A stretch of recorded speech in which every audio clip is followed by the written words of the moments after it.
Good. Matthew is trying to get in. So we'll see when he can get into the room, the sphere. But welcome to Obsidian Brews. We're doing our little intro into fantasy tabletop role playing, or TTRPG.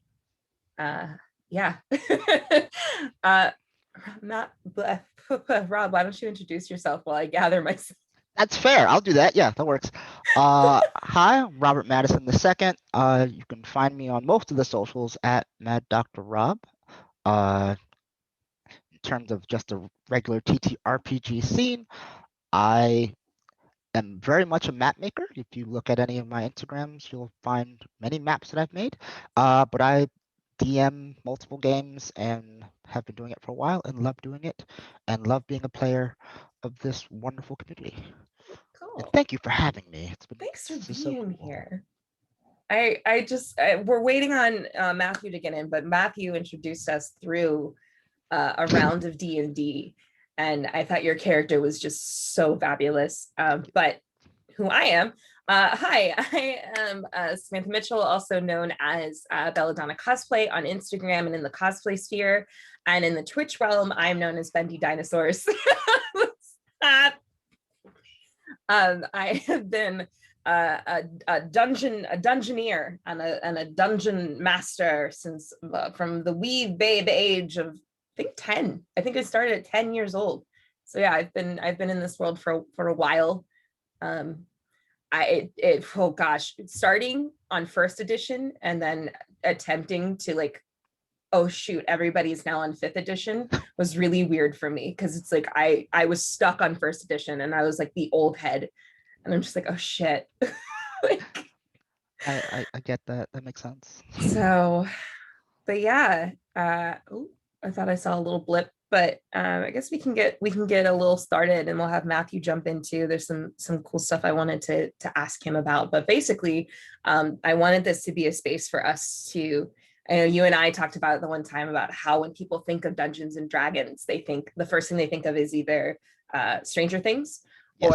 or the fact that it's really just been something for non-POCs to play since the 70s. It's really just been within that stereotype of, the group of, white guys in their basement, which was my Yeah. dad. That's how I got involved. These are all my dad's books. Ooh. Um, one Easter, he was like, "Do you want $80 or do you want all my D&D books?" And I was like, "I want them D&D books." Yes, And please. I could see the disappointment on his face of like, shit, I gotta give her all my D&D books. So um but yeah, what got you into tabletop? My intro into tabletop is multifaceted. Um, but I will honestly give all the credit to my parents, but not for the general reason of tabletops. My parents, when I was young, used to tell me stories. Mhm. Because I like to hear a story. Like, tell me a story whenever we would go somewhere, whenever we would do something. And if I got bored, I would ask them to tell me a story. And after a while, I can see them thinking of something and they'll go, "What do you think would happen?" And I'd go, "Oh man, like this happened and this happened and this happened." And they'll go, "Yup." And then we just keep going with the Right. story. And like that's always stuck with me. And that we used to play board games and regular card games and stuff like that all the time. Mhm. Flash forward to middle school, high school ish. I used to play Magic the Gathering a lot with a bunch of folks, all the nerds at school. Yeah. Skip And recess. Just yeah, in pretty the much. library. Like I'll play. Like I was playing. I was like, I'll play football. It's raining. I'm playing Magic. Like that's Right. it. But we were on a retreat, and the kids I normally play Magic with were rolling some dice with character sheets and had minis, and I was like, I see math rocks. What's going on? What is this? And legit, they were like, "Nah, you don't want to play this, bro." And I'm like, "Nah, this is you got graph paper right now. I'm in. Like, let's go." They're like, I'm "Nah, about this. like you don't want to play this game." I'm like, am I too cool for the nerds? Damn, that hurt my feelings. Um, but and unfortunately they were white kids. I'm like, damn, I wanted to play, but that's all Yeah. right. And then I played one game in college where the DM was definitely not on my side and didn't let me do cool shit. But we had a cool experience, and it sort of stuck with me. It's like, all right, this is cool. If I ever get a chance to play it, I'll play it. Right. And then we played, like, me and my friends a couple years ago, 5, 6 years ago, played the Tiny Tina's DLC on Borderlands 2, where it was like just a D&D adventure just in Borderlands, and we were Right. like, that was awesome. We should play Right. D&D. Oh my god, who's gonna DM? And I went, I guess I'm doing it. That's me. Yeah, all right. And I made up a system because I didn't have books. I just said, screw it, we're gonna do it this way. And then eventually we found a Humble Bundle with all the Pathfinder books. Oh, I got all nice. those, started with Pathfinder, and then it's like, here, guys, here's all the books. Yeah. Read them and we'll figure it out. And then I was like, oh, you guys are level 2. What is your, like, make a stealth check. I rolled a 35. Yeah, we're switching to 5e. That's too high. I can't mentally handle that. Ridiculous. I can't do it. My heart doesn't have that. 5e is a blessing. Oh, yes. It's just like, oh my god, I can't even. I wonder, like, can I just pull real quick? I had it organized. Oh, that's why I've got a DM screen here, right? I've got an old school DM screen from like the 70s. Ooh. And the numbers on here, first of all, they're like tiny as hell. Like original D&D like was for like the guys who went to MIT. Like this is insane. Like, what is this? Like, and that's why it was so daunting for so many people, because it was just like, what the hell is this? This is nerdy shit. And it's just like, no, like, it's when you get into it, when you get past the like, oh, math rocks, and you have to like statistics and numbers and all of that, and it's like, no, it's actual like role playing, and you can create characters. And one of my big things as a kid was I had an uncle, like fresh off the boat, Jamaica, and he would tell all kinds of just crazy stories and just make them up as he went. Oh, Matthew's here. Hey. Hello. Testing 1 2. All right, hopping in. I think we're getting it all set up. All right, Yeah. Set up.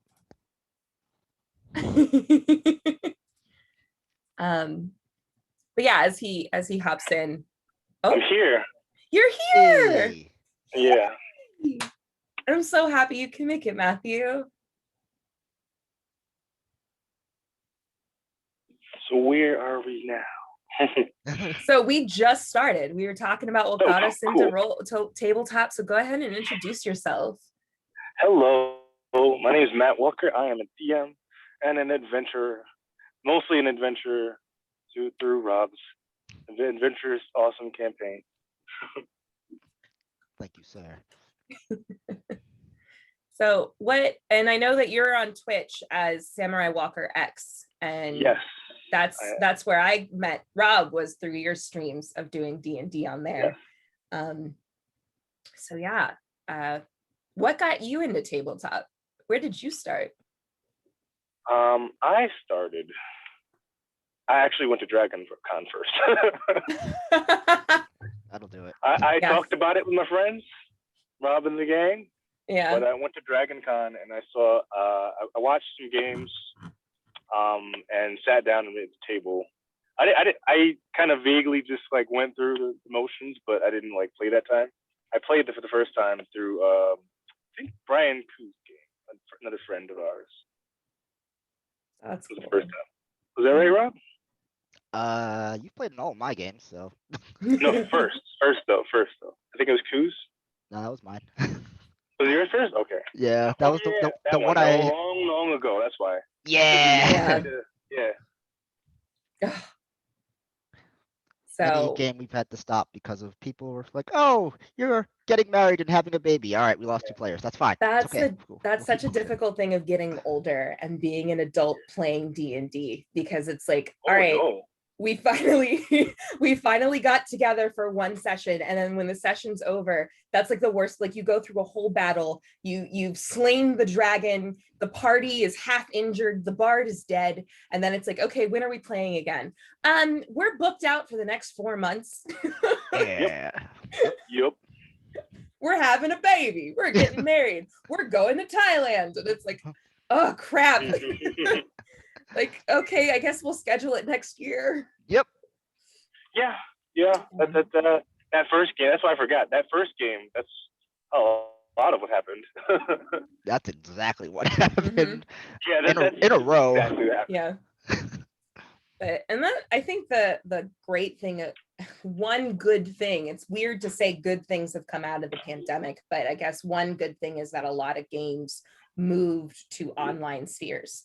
So getting to utilize what a lot of us, D&D, but also like Pathfinder, Starfinder, Alien RPG, all these different tabletop gamings, you can utilize a website called Roll20, and all the systems can be found in Roll20. So these like D&D books that you get, these things that like tell you how to play the game is all within Roll20. And you can like give your players certain things, you have all your maps. So it just makes it one way easier than how it was back in the 70s when you had to literally build things out of cardboard and glue in your basement. And now we can go online and be like super nerds. And it's even better than that, because a lot of the stuff you have, some of the basic stuff, it's free online. Yes. Yeah. So for entry, it's pretty easy. In by comparison, you have to actually find a bookstore that has it if they didn't pass. Yeah. Finding the books is hard. I was trying to track down one of the newer books. I think it was Tasha's Cauldron of Everything for a friend of mine, and I had 3 different stores that were completely sold out of it. Oh yeah. Yeah. Yep. We D&D nerds, we will snatch that up quick. Yeah. Very true. I know we're not sponsored by anybody, but I do have to give a shout out to D&D Beyond for having a digital tool set. You can go, oh, I have all the books. Cool.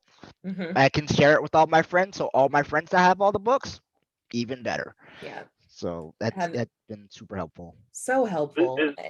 There's another beautiful thing about that. It's seeing how everything works together. Yes. On the page in front of you. Because sometimes when you write it all in, you'll forget about one other thing you had, and you'll be through a game, you're like, wait, I could have done that?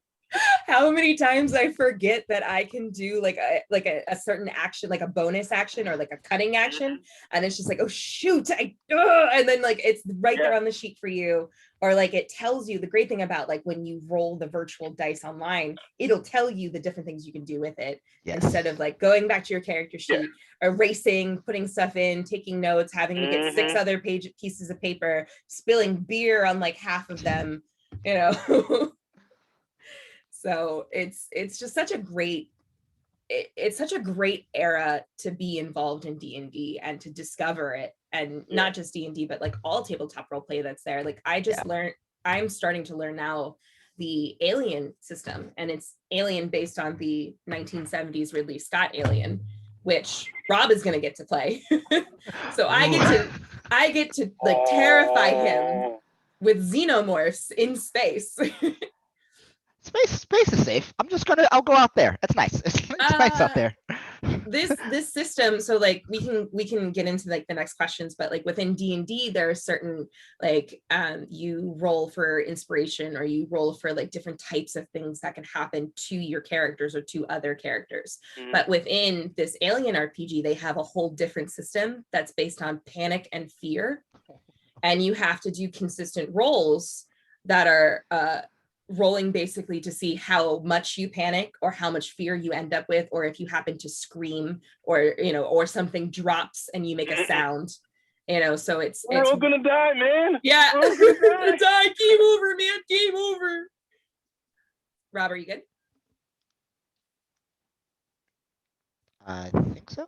Yeah. Can you hear us? Cool. Yeah. Yeah, I don't know what I'm like. All my sounds just stopped. I don't know what's going on. So Matthew, what is your favorite system or class / race to play?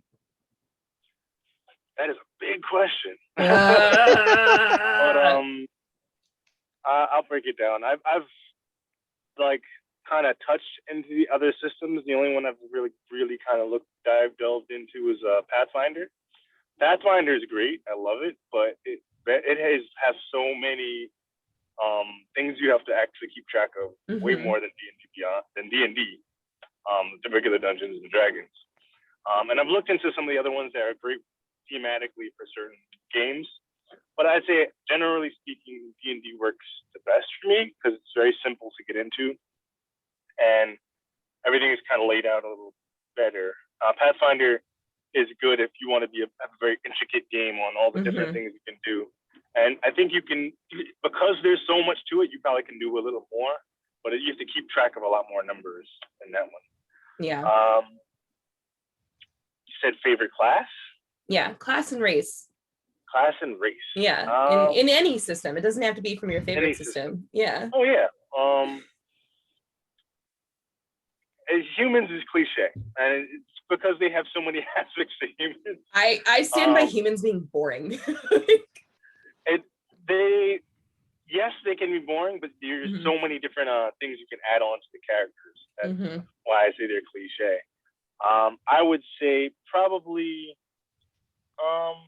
I don't play them much, but tieflings have a lot more aspects to them you can do.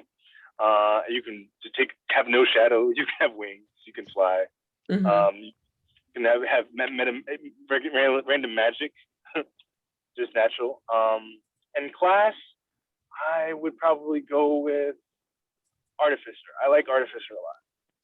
I haven't gotten to play full-on Artificer, but the ability to change some of your magic items on the fly and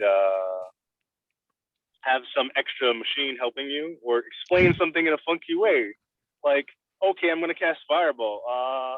So I find a pipe in the wall and I blew the line. Much good RP stuff with the Artificer. Yes, getting creative with different classes and races like that is just there's no limit to the possibilities. Like, what about you, Rob? Well, I've as I said before, I played Pathfinder for a bit, which is a lot of fun. Once you get past the character building, the gameplay is great. Just the numbers get really high really fast, and that's where I fell off. I've looked at Savage Worlds a little bit, just looked into it, looked at Suede a little bit. And watching Into the Motherlands, I'm like very interested in the Cortex system. I kind of want to look into that a little bit. One day I'll get into it. I'm terrified of this alien system, but I'm ready for it. I'm so here for this. Oh yeah, I looked into Alien. That one's pretty cool. That's great. Fear is not my biggest, not my strong suit. But yeah, I'll be frightened. That's cool. I'll run away. In terms of race, so I've definitely played a lot of elves and I like them, but they get sort of vanilla for me after a while, except for the Eladrin, because the Eladrin are just so. Eladrin can change. They don't stay the same. From day to day, they can change their mood, so they can change their attributes, so they can just be a different person each day, and it makes for RP moments. It's very interesting. Yeah. Where you go, oh, which elf are we gonna get today? Happy, sad? Really? You want to fight? Oh, okay, he's in fighting mood today. All right, cool, yeah. And I'm also kind of digging Kalashtar right now. Oh. That whole dual mind aspect and working with having another entity in your head. Yeah. For RP moments, it's really, really fun.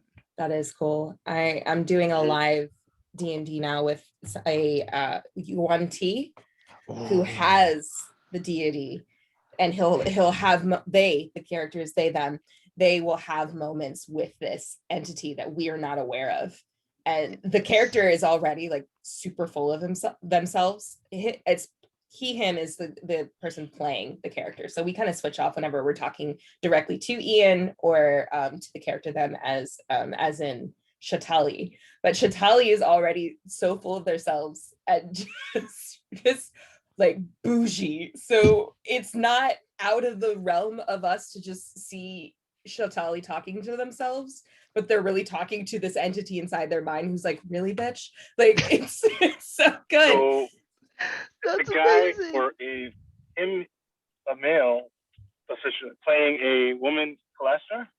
Oh, it's Yuan-Ti that is non-binary. Oh, Yuan-Ti. Okay, Yeah, sorry, Yuan-Ti, a non-binary Yuan-Ti who's just out there. And That's fantastic. oh That's my gosh, so it's so good. And of course, us as the other characters, and the rest of the cast is completely chaotic. That because I play one of my favorite races and classes, which is Tiefling Rogue, which I've started pushing towards a Tiefling Rogue Druid mix, because having that, Tieflings are born of either demons or like hellbound creatures or what have you. So there's so many different elements that you can have of this haunted and torn character that's also like crazy and chaotic and like making their way through you know what I mean, making their way through either the seven hells or the Faerun, which is the D&D kind of like scape. So it's just really interesting to have a chaotic, troubled character like that dealing with a Yuan-Ti that's constantly speaking to themselves. That's amazing. But I think my favorite system though is not, even though I've been like hardcore D&D since birth, I recently was introduced to Paranoia, and I didn't know how perfect my life could be until I played Paranoia. And it's this post-apocalyptic futuristic society built underground, and everything is built around capitalism and advertisements, and bubble bouncy beverage fuels everybody, and there's literal acid in the beverage. And sometimes I'll play characters that are like addicted to bubble bouncy beverage, so the character is just out of this world. But you never know precisely what's going on, because for instance, when I played with Kumahara, who's a Twitch streamer, we didn't know until like the final drop that the entire time that we were doing this campaign, we were filming a movie. But it was like we were at a club and the club blew up and we actually died. And in the system, you have 6 clones. So when your clone dies, which can happen like that, it's different than the other systems where it's like, I think I saw that stream and I saw like 5 people die within like 20 minutes. It was great. Like you don't get death saves or anything. Your clone is just dead, and another one just gets shot out, and the clone has vague memories, but it's just kind of a different alternate version of the clone before. And everything's built around the computer, and everyone must obey the computer. And it's just the way that you can toy with your players and have them think one thing is happening, like we're doing this big heist and a car chase, and then it turns out that we're really just answering to a futuristic version of Lorne Michaels and Quentin Tarantino, and he's just obsessed with all like video of feet, and it's just crazy. And there's layers to it where certain characters are mutants, and then you get to pick a different mutant power, but they don't really do anything for you. Like my mutant power was every time I hiccuped, I shrank, which was often because I was addicted to soda. So I'd have to roll dice and figure out like, oh, I guess I'm gonna shrink now. So it's wild. Check it out, Paranoia. It's very, very much 80s futuristic Tron type cyber. Yeah, what? I said I like this a lot, as you can tell from the game you played before. It's so much fun. I want to do a Paranoia with you guys, because I'm down. It's like, wait, what is happening? I'm down. Yeah, I have that guy in my head. Yeah. And each of your characters, like you get like your name is your color code, because everyone in the system is color coded, and then your clone number. So you can play with your name. So like one person was driver, but it was DRIVR1. So driver, yeah. And like and then it would be driver 2, driver 3, and all he did was he liked to drive trucks. That was his thing. And they're like, what's your quirk? And he's like, I don't like shoes. I don't wear shoes. And that was just it. And it's just so the weird things that you can just put into your characters.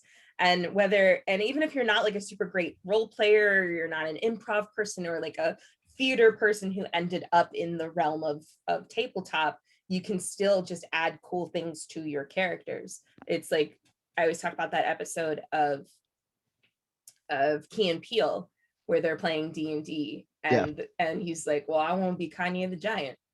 And he's like, oh, okay, you can be Kanye. And he's like, well, I want to go to the tavern and get Alizé. And he rolls a D20 and he gets a natural 20. And it's like, all right, everybody gets Alizé. Yep. So, Those make for the best moments, by the way. Yes.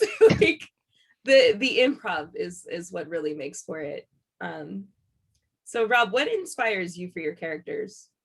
For my characters? Yeah. All my characters differ, but they are all have at least a very small facet of me as a person in them. And it depends on how I'm feeling the day I make them. I know for one of the games I play in, Cal, who is a elf ranger, is like me if I got to just let myself turn myself up to 11. Like nobody's gonna stop me from doing me things. Like, Yeah. And Matt's played with that character, and it's like, oh yeah, no, that's very much something Rob would do in that situation. Oh, he's gonna talk to who? Yeah, Rob would do that. It's like you meet me out in, like, in real life, like, oh no, I don't need to talk to them, but in the game, like, oh no, I need to talk to everybody. And I made another character that was like, I was, going through some stuff. I'm like, all right, I'm making a character who is a monk, and he punches his problems away. It's like, and if you're like, look at the characters, like, oh, yeah, no, that's how I was feeling. I just wanted to punch all my problems. Yeah. But punch in the door. Yeah, it was like, he was a half-orc monk. This was in Pathfinder. That tracks. And it was pretty much he was the captain of the ship, and the thing was he will only ask the question if he talks to you. He will only ask once. The first time is very polite, very diplomatic, very kind. The second time he's probably going to punch you in the face. That's good. That makes for, because then the DM I like that character. Yeah, because then the DM has to play with that and then decide, like, hey, should this NPC get punched in the face? What will happen if the NPC gets punched in the face? The best part was that as I was playing that game too, we made these characters deliberately to mess with their original game. So they have a whole game going. We made a group of pirates that would interact with them and for like one session, and we would just show up, mess up their entire game, and then leave.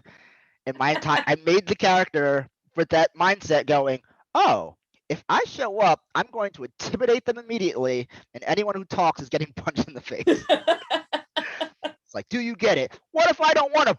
Does everyone else understand? Yep. Oh, yeah, that makes sense. Yeah, okay. You seem like a nice guy. That is so good. What about you, Matt? All right, I am sitting at my desk and I'm loading up Zoom so I can switch over in a second. So you're gonna get 2 Matts in this. So I guess while that's loading, I'll say, like, I'm in the same realm as far as the character has pieces of me. 9 times out of 10, if I'm playing a tiefling, she has devil daddy issues. And because for me, it fits with tieflings. It fits for this idea of they're tortured and they're searching for things in life that they never had. And within the D&D system, tieflings are met with fear and distrust, and they're despised and they are outcasted by society. So having that element and playing that into my character, and then usually I'll take an element of myself, and then I'll take, like, if I could be like Jackie Brown, but in a forest. How would I do that? Yeah.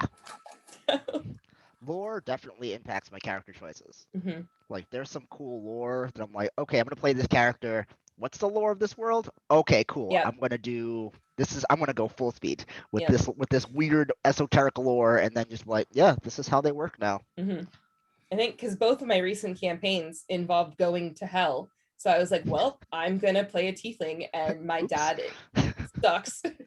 And he's a Patrovex, which, if you know, in the realm of D&D, Patrovexes are usually sanctioned by demons or deities to turn into different creatures to seduce other creatures into having tiefling babies so that they can sow chaos throughout the realm. So I was like, all right, well, my dad is one of those assholes. Like, so Makes sense. yeah. But yeah, what So- about you, Matt? Yes, my characters. I've made a lot of characters, and I think a lot of them are like just taken from random media that I like. But the ones that I play in like main campaigns have one aspect of me that's just blown up. Mhm. I can tell you because like one character that really just heals everybody, does nice things, but trolls everyone at the same time. Like when you were Harvey Birdman. Yeah. That's not even the one. No, that's a different Not one. even the one. Different one. I loved your Harvey Birdman. You were Harvey just a Birdman is Birdman. a lot of You were just a Birdman. Yeah. It's one of my favorite games. One of my So favorite. That good. one was just that one I just do it for fun. That's me. Yeah. Like, can I just be Harvey Birdman? I'll be Harvey Birdman. What with it? But no, there's it's in Q's game. We don't stream that one. That one I'm a cleric, rock gnome, and I just troll everyone at any opportunity. Yep. So like someone will be like freaking out over something, and it won't be anything serious, and I'll just make my eyes glow and make the ground shake and be like, I have the power. We got kicked out of a inn because of that. We got kicked. He made an earthquake inside the inn Yeah. because one of our other players wouldn't wake up, so he made an earthquake, Wake him up. and we got kicked out. Luckily, a different person came to run the inn, so we got to go back in. Oh my gosh. I remember, Matthew, during your campaign, you basically put Gentle Criminal from My Bruh. Hero Yes, I did. and La Yes, Brava, and I poisoned them without even knowing what they were, like, what Yes. their deal was. They were just two people, and I was like, you know They what? had nothing to do with the stuff. Nothing. Yep. I was just like, what would I was Marty? gonna see if you got. I didn't care if you guys killed one. I'm like, oh, you guys killed them. But Oh, I thought they were the thieves. I was just like, I don't like these people. And what would Marnie do? Marnie would do something crazy and and outlandish and impulsive, like poisoning two random people and then putting their bodies upstairs and waiting for them to wake up and then Yeah. take their crap.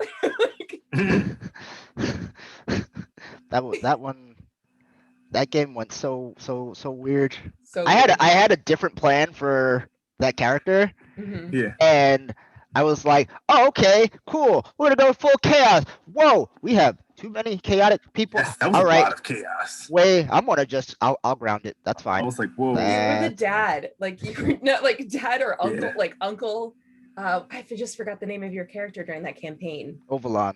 Ovalon, Uncle Ovalon, and I kept calling you Ovaltine. All of you, like, I caught at the first. I was like, they gonna fuck up. You know what? Let's let it ride Let it ride. Yeah. until like people get it Provolone. right. Yeah, until people got it right. I was like, there you go. Okay. Oh no, they messed it up again. All right. Yeah. There we go. And it just adds to the characters and the interactions between and the relationships and the interactions between us as a party, Oh, yeah. because it just makes things that much more either crazy or better, or like for the DM adds to like elements of the story, like depending on what you have planned, To give it's you a like, straight man for all that chaos. That's Yeah. what that character was. Yeah, that's another character. That's very much a me Oldie, in real whatever. life. Yeah, He was your straight man. That was it. that's a me in real life. It's like, oh, I will make the joke and just sit there and just stare at you. Yep. So, yeah, I did that. Like, oh, you're doing this? All right, go. Time to pick up the tiefling. Time to go. There we go. I think we did that at one point. No, I picked Yeah. I up think Kui. so. I Kui. picked up you, and I picked up the kobold. So yeah, Yes. time to And- go. Nope. And for those kobolds are like tiny little, I guess, are they goblin? No, they are. No, dragon. they're No, not they goblins. are They're dragon dragons. They're tiny little dragons because he was basically Dragon King. Charizard. Yeah. Yes. He's basically a This tiny is Charizard who created a fire cult Mhm. and then wanted to set everything on fire. Yep. Because like you get to have the opportunity to just do these things. Like it doesn't matter what's in the rule book. I mean, you get to have like the basis of like, okay, if you're kobold, you're A, B, and C, but it's like, how far can I go with this? Fire cult. Kui, did you start a cult? I guess so. Fair enough. I built that straight off of the fact that every time he plays that character, it's just fire. Yep, It's like, fire. I'm gonna keep starting fires. People are gonna start thinking you're start worshiping you. So what do you put as far as being a dungeon master or game master? What do you put more effort into in engaging terrain such as puzzles, traps, directions? Do you put more in depth into your story, NPCs, or the fights themselves? Like what element of your campaign do you kind of like push more towards? Matthew. Story. Because Rob makes maps, so this is gonna be heavily building stuff. Yeah. I have a bunch of maps to try and match my story. I don't build it that way.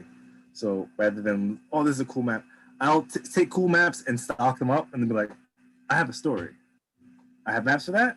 Cool. Throw them in. That's why when we see the game, I have a map for every single Yeah. scene. It's just so great. It's some so random shit engaging. happens. Yeah. Because I know Rob, I know you. You're gonna do something, and it's out there, and I'm like, all right, I need a map for this random scene in case you guys decide to fight somebody. Exactly. Something. Anything can happen because players are unpredictable, and even if nothing is supposed to be happening in a room, they're gonna do something anyway and be like, you know what? I'm going to do this, and it's going to damage the entire idea of the campaign, but who cares? I don't know what you're talking about. Anyone can chase an abyssal chicken into a blood river.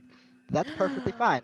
I did do that. It's the most random thing, and we spent so much time on it. It was great. It was great. Anybody wanted to know, they succeeded, and it was fantastic. It was good chicken. I cooked a good chicken in a river. I was like, what happens if I dunk this blood chicken in a river? Oh, deliciousness. Apparently it cooks a little tinny, but it's good. Sorry, things are getting real dark in my room now. I gotta try to brighten a little bit. Rob, what about you? I know you are our star map maker, but Thank you. I do very much love making maps and love making interesting fights, interesting terrain. But for me, the most important thing is that if I have a map, there's a story for it. Right. So it's like there are times where I have a story and then I go, I need this map, and then I make it. Then there are times where I'm making just a map just for my own personal edification and go, oh, I know the best story. Okay, I need to make this map, because we're gonna go from here to here to here to here to here. And then it just works out. But because I like doing that, you get all of the things start coming into play. So you make a dungeon, anybody can make a dungeon. That's really easy. You look one up online, that's fine. But then you go, how do you make this dungeon yours? How do you make this, how do you make it so that your players can shine in this particular state? So you take what your players, like who's playing in your game. Those are things that really will influence how your game goes. So I have a bunch of crazy people. You know what I'm going to do? I'm going to put a river full of some toxic stuff that if somebody drinks out of it, because I know A, B, or C is going to try, that they're going to get poisoned because it's hilarious. Have I done this? Yes. Have I done this on the fly? Yes. Yeah. But it's just like, I'm going to put this here, and it may be a at first look, a nonsensical element, but then you look back at it, mid-game, before game, you go, there's a story for this. Everything is here because of a reason. And some of those reasons are because of the story. Some of those reasons because you as a DM want to put a box right here. Some of them are you as a DM think that Sam would love a blood river and name this a chicken. Now I know. Hey, there may be more rivers of blood. Who knows? Yeah. Um, Or a but- character that likes to put everything in their mouth. Yeah. So Yeah. and so Mhm. he sort of, and from that I've made city maps. So I'm like, okay, I can't just have, I can't just go. All right, you walk into a city. Uh, yeah. I personally need notes and things, lots of things, so I can tell people. All right, well, I want to go to a candy store. I have a candy store here. I want to go to a magic shop. I have 2. Just because I know that they're gonna ask. Yeah. They wander. I want to have names of stuff on hand. Right. Builds more stories. Then you go, oh, they want to go here. All right, so there's a store over here. There's something somebody wants to jump over or can fly over or can do something cool Mhm. here. So story, maps, and characters. Your Yeah. players would be the best answer for me. Yeah. All of the above. For me, I love building my story out, but also leaving way more to improv and chance. I look at it kind of like a movie for me. Yeah. I want what the start of it is. I know what the ending of it is. I know around the idea of what the ending is and the 3 or 4 or maybe 5 possible outcomes of what this party could do to get to that ending. It almost becomes actually like if you play the dark pictures anthology games like Until Dawn, Man of Medan, and there's a new one, I think it's called Little Hope, where your actions, you play the game and it's like a story, it's a movie almost, but all of your actions lead to different consequences. Like there's different butterfly effect things that happen, or you can just straight up kill everybody and get one very quick cutscene, or you can try to keep everybody alive and have a different cutscene at the end. So I kind of approach it from that like cinematic standpoint because I'm creating this story, and because I have a lot of focus in first edition and I grew up with like the original modules that don't get used a whole lot, or like they're just now starting to redo them, like Sinister Secret of Saltmarsh, they just re-released. I have all these old ones that haven't been touched since like the 70s or 80s, so I'll use them as my basis and then I'll break down from there, like, okay, well, I want to add this element or I want to have something else happen here, and then I'll wait for my players to do something. So for instance, we just got our 19 minutes. So I think after this one, we can see if there's any questions and then we can answer, do some more.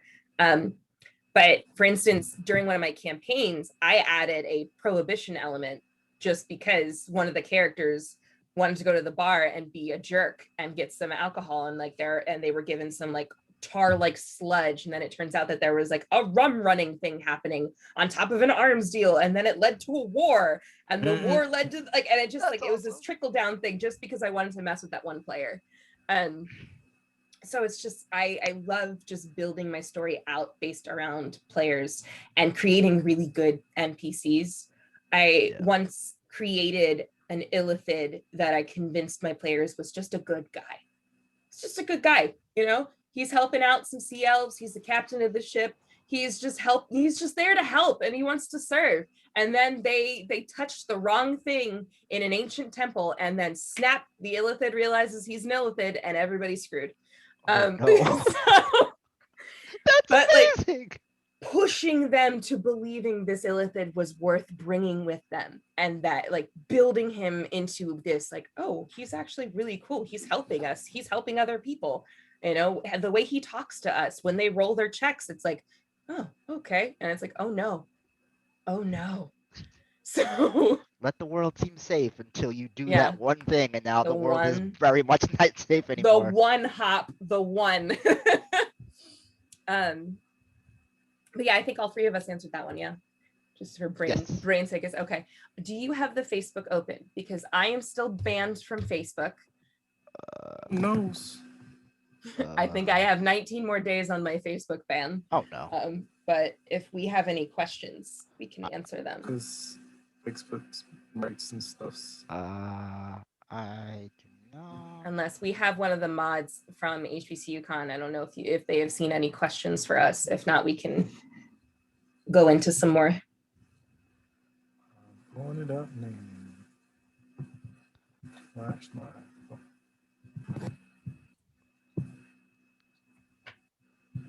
Find it, bro. No, I do not see it. So I guess the mods could have funnel us questions. That'd be cool. Yeah. Do we have any questions? Hello.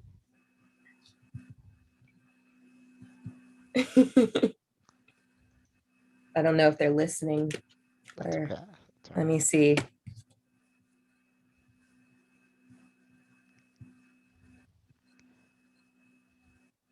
If not, we'll just vamp. Yeah, we'll just keep on. Yeah, I guess we just keep on going. Yeah. How do you deal with players that are like hell bent to just completely destroy what you've planned? Ooh. That's okay. I haven't had it happen. Okay. Yeah. But there are times where I definitely get times where, you know, people are just like, I'm going to do this, Mhm. which is counter to me as a person, just because, you know, me as a person is different from me in the world. And I go, oh, that's not okay. Yeah. But it's not. Sometimes it's punish them, but in the terms of the world. Yeah. So if it's like, all right, I'm gonna kill everybody. I'm gonna be a straight murder hobo. That's what I'm gonna do. I'm gonna murder hobo my way through. And it's just like you enter a peaceful town of happy people. I'm killing everybody. You go, please don't. You know, Yeah. you can ask them, please don't. You can toss them out of game, and then. Are you sure you want to do that? Yeah, I've definitely. Yeah, you play it to them as you. Yeah. Yeah. But then you go, okay, if this is the course you want to take, there are in-game consequences to that. Mhm. Yeah. And you may have to make them up. You may have to let that go, and then the next time go, okay, you go to the next town. There's a bounty out for your arrest. Exactly. Like, yeah. And Like, literally have people like gunning for that one character. Consequences. Like, oh, we now know who you are. Or I killed the whole town, you thought. And now somebody's like, I'm coming for you. Mhm. You're the bad one. Your friends were just helping, but it's you. And Yeah. so now you have a level 20 adventurer coming after a level 5 party member. Yeah. Right. That's on you, man. You caused this. But if they're actively trying to break it, try to have a conversation with them. Just Yeah. people are people. They may not know that they're doing it. If they Mhm. are, then you can either figure it out in game, or sometimes not everybody's right for every table. So Right. Yeah. Talk like that. It's so important to have that transparency between players and DM and players. Everyone needs to be on the same page of what's going on and what's transpiring on the table. And if people bring things into the table that shouldn't be there, like drama and other like outside things, you know, it shows. Like there's a whole YouTube channel called Crit Crab that's dedicated to like tabletop RPG horror stories. Because one of them, someone found out that someone in their life was an abuser through D&D, you know, because of what they were doing at the table and how they were acting and reacting to things. And it just like people end up outing themselves in being Crit Roll or Dungeon Stories or something like that. Dungeon Stories, and Crit Crab, like people out themselves. I mean, I've had it happen to me that, you know, people don't separate. And there's a difference between yelling at someone as a character and then yelling at that person, just straight up yelling at them. There's a complete difference. Like you can show that your character is angry, or you can just start screeching at that person in game, and then everybody's uncomfortable, and then like the DM has to handle all that. So like you really have to like be on the same page with all of everybody involved. Yeah. So Matt, anything from you? No, I agree with you on that one. And Rob had said the right points with that. It was because It's like if you kill a wrong person or you kill out in public, Mhm. you get a bounty Yeah. or something, or something may start hunting you specifically. Yeah. One mechanic I built this out for a campaign that was left unfinished, but there was a character who was trying to like manipulate and seduce this like lizard prince, and ended up entering into a soul bond with the lizard prince, and then killed said lizard prince. So when the lizard prince died, they were branded, and didn't really realize what it was, and 2 other players knew what it was and chose not to tell this person, just to see what would happen. But if it had played out, the lizard people would come after them, kidnap them, and take them to basically the like widow's shrine from Game of Thrones, and trap them inside with a bunch of other like widows who have been in there just going crazy. So they have to not only find their way out and escape and solve the puzzles to get out, but also get away from all these crazy women that are in there trying to kill them. So I wanted to do that because I was like, if you're going to play stupid games, you're going to win stupid prizes, and it'll be fun for me. Stupid prizes are the best. Yeah. Good luck getting out of the shrine. But I'm going to save that. I'm going to manipulate it into another story, and it's going to happen at some point. But Perfectly fine. we have 10 minutes. I guess both of you, if you've got any upcoming games or any upcoming things that you're going to be doing within the tabletop realm, to say it so that our audience can know where to find you, so they can see more of your tabletop role playing, and get to know more of it. And then in the future with Obsidian Brews, I want to make it a full-on space for Black tabletop RPG creators and players, and just a space for all of us to get together. I'll make this happen. It's going to be a thing. You'll see all of our faces. So I have stuff written, but I don't have anything. Yeah. Planned, like recent. You guys will know obviously first. Yeah. Yeah. And we'll share it everywhere because Yeah. I love your campaigns. And you will. I definitely want to have you come join us. Come join the Thick and Thin crew again for some more shenanigans. Dax is my favorite. Yeah, Dax is so good. I love Dax. My face stag. Yeah, it was adorable. For those who don't know, whenever you can sometimes have either a familiar depending on your race or class, and I happen to be a tiefling rogue druid that had a familiar of a face stag, which was like a larger than normal cat that could walk on its hind legs and had these kind of weird creepy hand paw things, and then giant stag horns.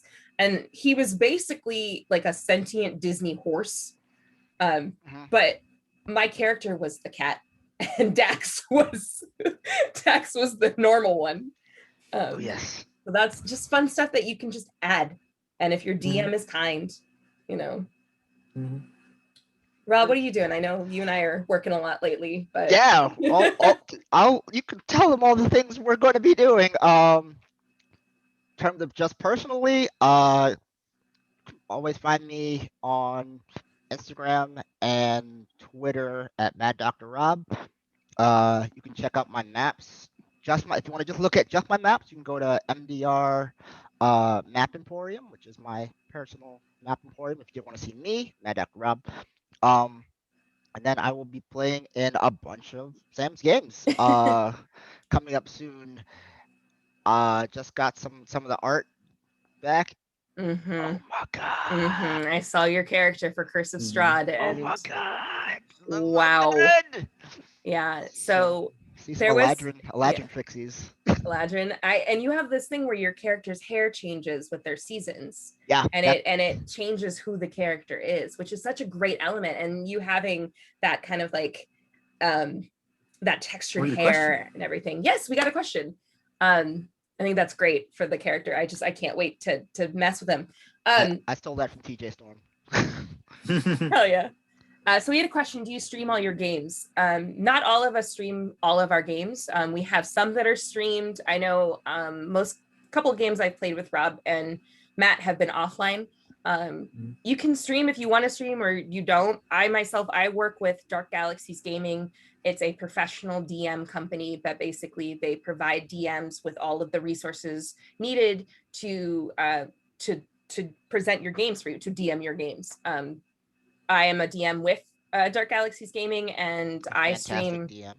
Thank Yes, you. awesome. And I'm a player on Tuesday nights on Twitch with Dark Galaxies Gaming, or if you see our socials, we're always posting about them. That is Descent into Avernus. I'm basically going to hell as a tiefling on Tuesday nights, 10 p.m.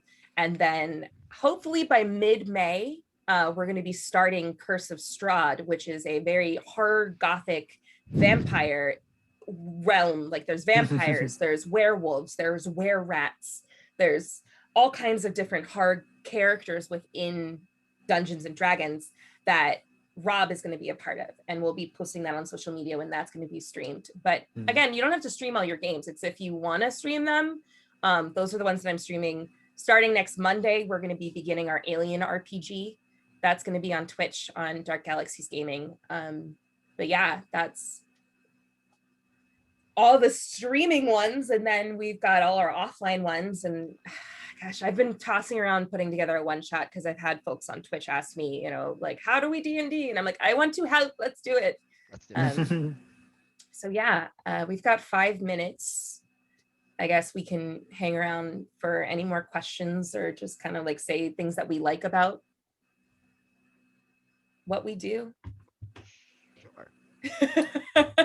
Favorite D&D moment, go. Oh gosh. Oh, right. I forgot about that one. Favorite D&D moment. Shoot, Matt, you go. I was able to successfully, and I'm glad we made this happen. Thank you, Rob. Form what is called the Fluffer Nutter. Oh my god! I can't believe you guys were able to pull that off. Against a Hydra in its domain. Oh, a Hydra? What level were you? They're level 7 versus versus an Astral Hydra, which is something I made up. Yeah, homebrewed a monster that was pretty nasty, and Harvey Birdman and Kui the Fire Kobold were able to pull off a fucking perfect Fluffernutter, and I was stunned. Yeah. I created the world, and then I was like, you know what? Let's see if this works. Oh. Well, that worked a little bit better than I thought it was going to work. Yeah. So I have a moment that we can end on, but I was doing a one shot and I created a tabaxi named T'Challa. So it was basically the Black Panther. I created the Black Panther and he was a monk. And it was right after Chadwick had passed away. And there was a moment, oh gosh, this destroyed me. I lost all my health and I died and I came back. I came back and I was like, as you can see, I am not dead. And then I just wrecked the boss and we won. And it was such a great moment. Yes. And I was just like, hell yes. And it was so cool. And the DM was able to like play to that. Cause it's just like, I don't know behind the DM screen if he just let me win or if I straight up did just own the boss, but it was just such a cool moment because I got to create T'Challa and play him and kick ass, because if you are playing D&D, play either a monk, a bard, or a rogue. That's my personal, because monks are basically Avatar, The Last Airbender. Yeah, you can. Bards are jack of all trades. You can pretty much be a master of any school you want. And rogues, those stealth checks, oh my gosh, you can be sneak. It's so good. Yeah, bards are my second favorite. Bards are fun. Rangers first, bards Rangers are second.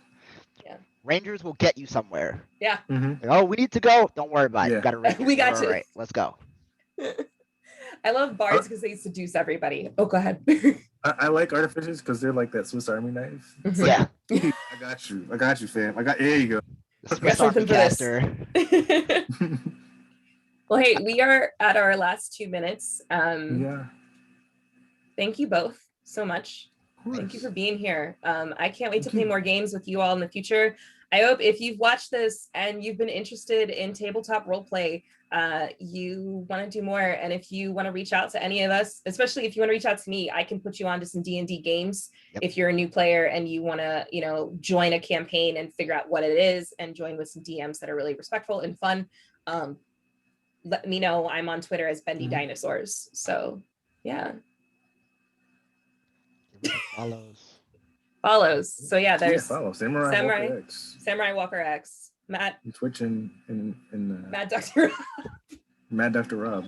Yeah, MADDRROB. Yeah, and I'm just Easy. Bendy Dinosaurs. But I think with that, I think it's just about our I time. think that is our time. Yeah. Thank you all. Thanks, everybody. Thank you so much. Thanks. Much love. Appreciate you. All the Happy best. campaigning. And when the Dean smiles, it's already too late. Happy rolling.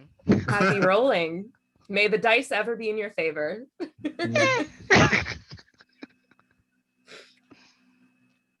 Awesome. And we're good. We're good. Yeah.